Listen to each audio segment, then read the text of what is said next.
আসসালামু আলাইকুম। আমি ইউকেতে আছি। তো অনেকে প্রশ্ন করে ইউকের আমার যত কলিগরা আছেন প্রশ্ন করে যে আমি কেন ঘুরতে যাই না ছুটির দিনে। তো ছুটির দিনে যদি ঘুরতে যাই তাহলে চিন্তা করুন আপনার মিনিমাম ৫০, ৬০, ৭০, ৮০ পাউন্ড চলে যাবে। তো ওনারা বলছেন পয়সা আসে যায় হাতের ময়লা। আমিও বলি পয়সা আসে যাবে এবং হাতের ময়লা। তো আপনি যদি ৭০-৮০ পাউন্ড বাদ দিন, আপনি যদি ২০ পাউন্ড হিসাব করুন, ২০ পাউন্ড বাংলাদেশের মুদ্রায় কনভার্ট করলে সেটি হবে ৩২০০ টাকা। আর এই ৩২০০ টাকায় বাংলাদেশি একটি অভাবী পরিবারের ১ মাসের চালের খরচ হয়ে যায়। তো তারা সেখানে পাচ্ছে না আর আমি ঘুরে বেড়াচ্ছি, এটি আমার বিবেকে বাধে। আমি বাংলাদেশে থাকতেও কখনো সিলেটে যাইনি, কখনো চট্টগ্রাম যাইনি, কক্সবাজার এসব স্থানে কখনো যাইনি। যখনই আল্লাহ আমাকে সুযোগ দিলেন, আল্লাহ আমাকে সোজা নিয়ে আসলেন ইউকেতে।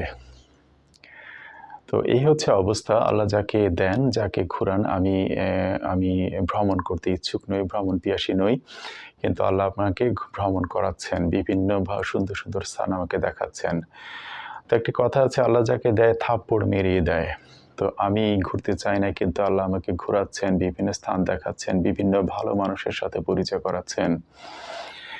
আর একইভাবে বিভিন্ন ভালো কর্মপরিবেশ আমি পাচ্ছি এবং বেশি বেতনের সুযোগ কাজের আমি সুযোগ পাচ্ছি আলহামদুলিল্লাহ। তো আল্লাহ যদি চায় এভাবে থাপ্পড় দিয়েই দেয়। আর আপনি যদি আপনার আল্লাহর সৃষ্টি মানুষদের কথা চিন্তা করেন, আল্লাহ আপনার কথা চিন্তা করবেন। তার এই প্রমাণ একমাত্র আমি। তো এই হচ্ছে আমাদের এই ভিডিওটি আমি না দিলেও পারতাম, কিন্তু এর একমাত্র উদ্দেশ্য হচ্ছে এটি প্রচার করা।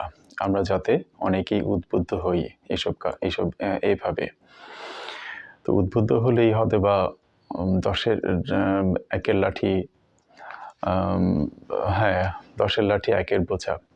তো এভাবেই হয়তোবা আমরা আমাদের যে গরিব অভাবী বন্ধু-বান্ধব, আত্মীয়স্বজন আছে তাদের জন্য হয়তোবা সামান্য কিছু করার চেষ্টা করতে পারবো।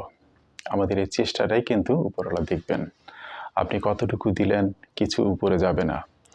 এই চেষ্টা আপনি যদি সঠিকভাবে ভালো কাজ করার চেষ্টা করেন, এই চেষ্টার সওয়াব পৌঁছে যাবে। আপনি তাকে সাহায্য করতে না পারলেও এর সওয়াব আপনি পেয়ে যাবেন। এই হচ্ছে ইসলাম। তো আজ এই পর্যন্তই। আমার জন্য দোয়া করবেন। আসসালামু আলাইকুম।